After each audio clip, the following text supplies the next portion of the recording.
بسم اللہ الرحمن الرحیم۔ السلام علیکم خواتین و حضرات۔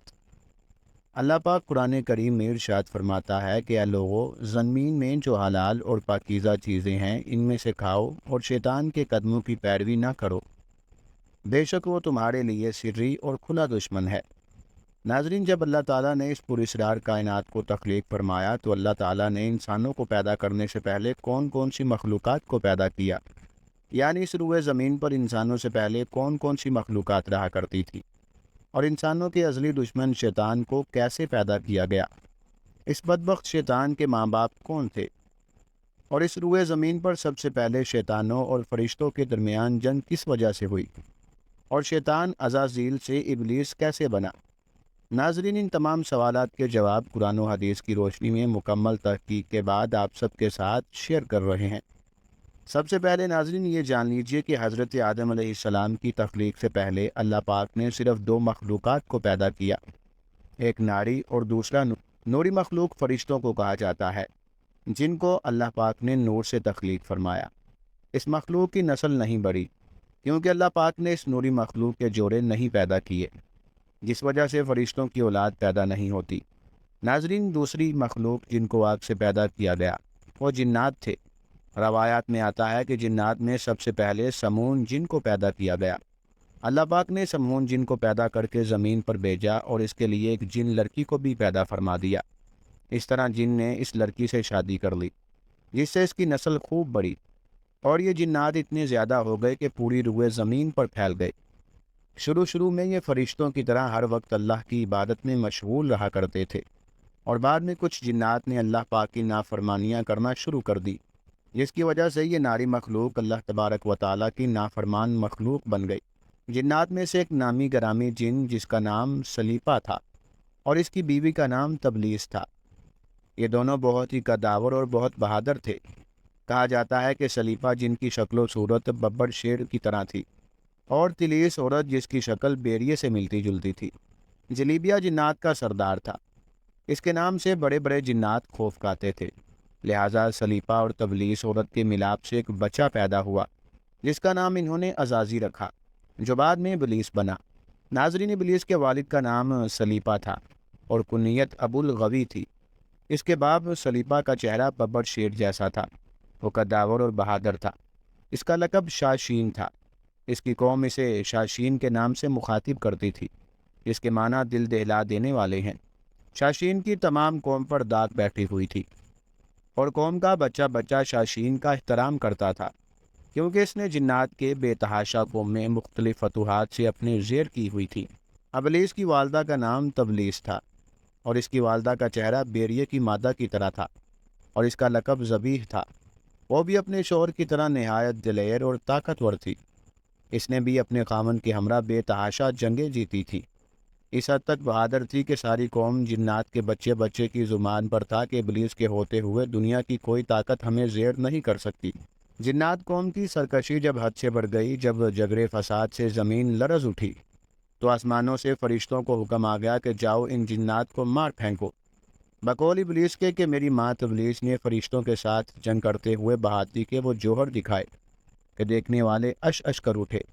لیکن مشکل یہ تھی کہ جن اور فرشتوں کا کوئی جوڑ نہیں تھا، اور خود ابلیس کا بھی یہی خیال تھا کہ اماں جان کے مقابلے میں آ کر فرشتوں نے بہت بڑی غلطی کی ہے اور انہیں بڑی عبرتناک شکست ہوگی۔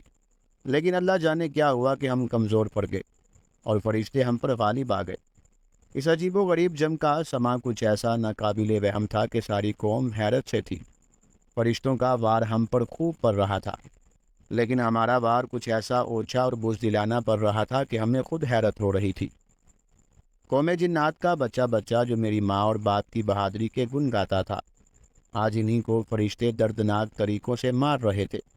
اسی دوران میری والدہ میرے والد جنگ میں مارے گئے۔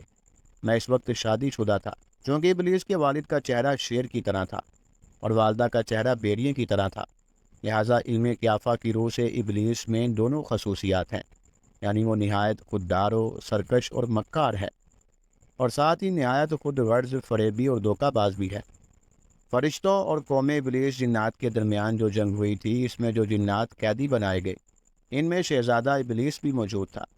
فرشتے جب بارگاہ طالب میں حاضر ہوئے تو ان کو حکم ہوا عزازیل کی بہترین تربیت کرو۔ لہٰذا فرشتوں نے ابلیس کی تربیت بہترین انداز سے کی۔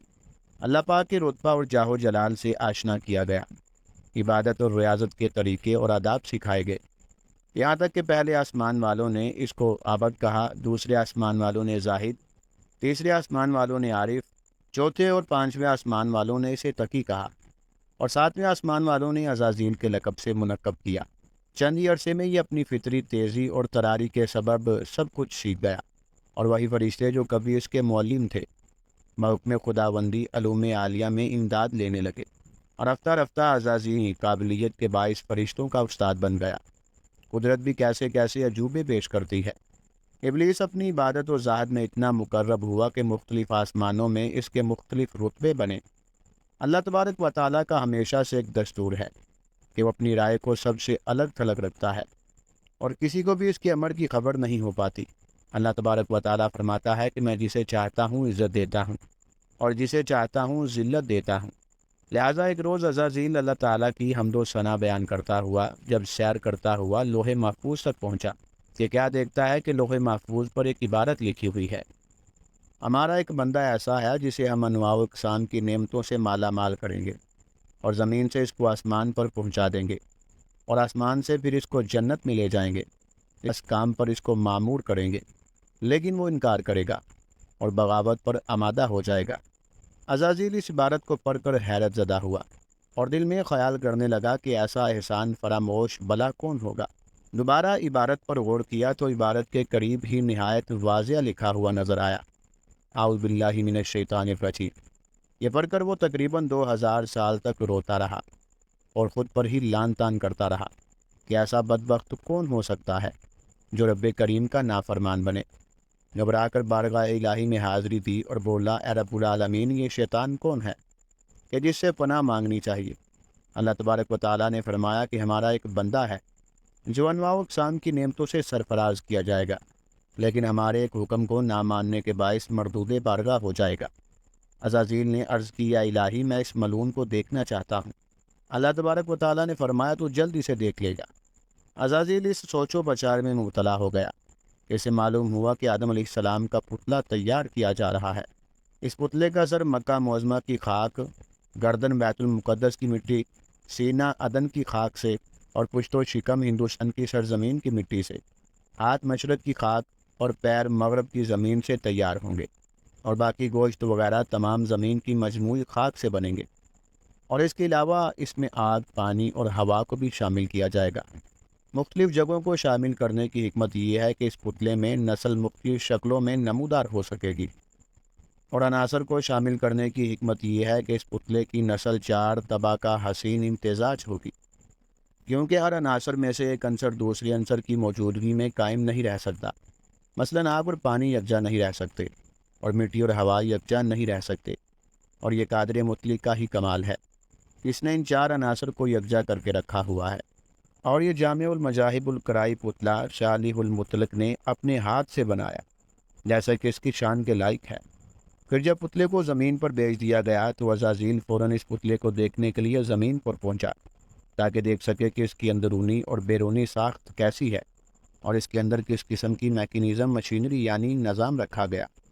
سب سے پہلے عزازیل نے پتلے کو ٹھوک بچا کر دیکھا۔ پتلے سے ایک بڑی ہی عجیب و غریب آواز پیدا ہوئی۔ جب بیرونی مشاہدے کے بعد عزازیل کسی بھی حتمی نتیجے پر نہ پہنچ سکا تو اپنی مخصوص طاقتوں کے ذریعے پتلے کے اندر داخل ہو گیا۔ شاید اس لیے کہا جاتا ہے کہ شیطان تمہاری رگوں میں خون کی طرح دوڑتا ہے تاکہ پتلے کا اندرونی مطالعہ کر سکے۔ دوران سیر اس کو بہت ساری چیزیں معلوم ہوئیں، اور عزازیل نے اپنی طویل عمر میں جو کچھ دیکھا تھا وہ سب اس پتلے میں موجود تھا۔ چنانچہ جب وہ رگ رگ کی سیر کرتا ہوا قلب تک پہنچا تو قلب کچھ اس طرح بند کیا گیا تھا کہ اپنی مخصوص طاقتوں اور مخفی علوم جاننے کے باوجود قلب کو نہ کھول سکا۔ شاید اسی لیے کہا گیا ہے کہ میں کسی چیز میں نہیں سماتا، لیکن مومن کا قلب ایسی جگہ ہے جہاں میں سما جاتا ہوں، اور نہ اس کے اندرونی حالات معلوم کر سکا، کیونکہ خالق نے اسے سر یعنی مہر کر دیا تھا۔ بس یہ سمجھ گیا کہ اس پراسرار ڈبیا میں کوئی خاص خزانہ چھپایا گیا ہے جسے مجھ سے پوشیدہ رکھنے کا مکمل انتظام کیا گیا ہے۔ ابلیس کو انسان پر کوئی اختیار حاصل نہیں، کہ وہ زبردستی سے کھینچ کر اپنی راہ پر لے جائے۔ وہ صرف بہلانے پھسلانے سے کام لے سکتا ہے۔ شیطان کے 5 اہم ساتھی ہیں۔ اس کے اختیار میں مصیبتوں کا کاروبار ہے۔ اس میں لوگ آئے اور واویلا کرتے ہیں اور گریبان پھاڑتے ہیں، منہ پر تماچے مارتے ہیں اور جاہلیت کے نعرے لگاتے ہیں۔ نمبر 2، یہ لوگوں کو بدی کا مرتکب کرتا ہے اور اسے ان پر اچھا اور پسندیدہ کر کے دکھاتا ہے۔ نمبر 3، یہ غضب اور دو روک پر معمور ہے، جسے لوگ کان لگا کر سنیں، تجسس کریں اور آدھی سن کر اضافہ خود کریں۔ انسانوں کی شکل اپنا کر ان سے ملتا ہے اور انہیں فساد برپا کرنے کی جھوٹیں خبریں سناتا ہے۔ نمبر 4، یہ آدمی کے ساتھ گھر میں داخل ہوتا ہے اور گھر والوں کے عیب دکھاتا ہے اور ان پر غضب ناک کرتا ہے۔ یہ بازاروں کا مختار ہے۔ بازاروں میں آ کر یہ قسم قسم کی بدی اور بددیانتی کے جھنڈے گاڑتا ہے۔ غرض شیطان مردود نے کل مختار مالک سے دشمنی نبھائی اور یوں وہ مردود ٹھہرا۔ معزز خواتین و حضرات، انسان کتنا ہی عبادت گزار کیوں نہ ہو جائے، مستقبل کی فکر اور ایمان پر خاتمہ کے لیے دعا اور کوشش کرتے رہنا چاہیے، ورنہ اس ابلیس بننے میں اور مردود بننے میں کچھ لمحے ہی لگتے ہیں اور انہی لمحوں میں انسان کی دنیا اور آخرت تباہ ہو سکتی ہے۔ کوشش کریں کہ عبادت پر اترتے رہیں اور غرور کرنے کی بجائے اعمال کی بقا اور خاتمہ کے حسن کی فکر کریں۔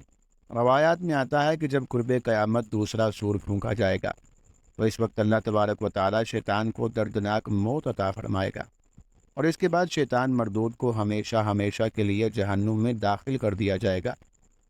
دعا ہے کہ اللہ تعالی ہمیں اسلام پر زندہ رکھے اور ایمان پر اپنی خوشنودی والی موت عطا فرمائے اور اپنے مقرب بندوں میں شامل فرمائے اور شیطان کے شر سے ہماری حفاظت فرمائے۔ آمین یا رب العالمین۔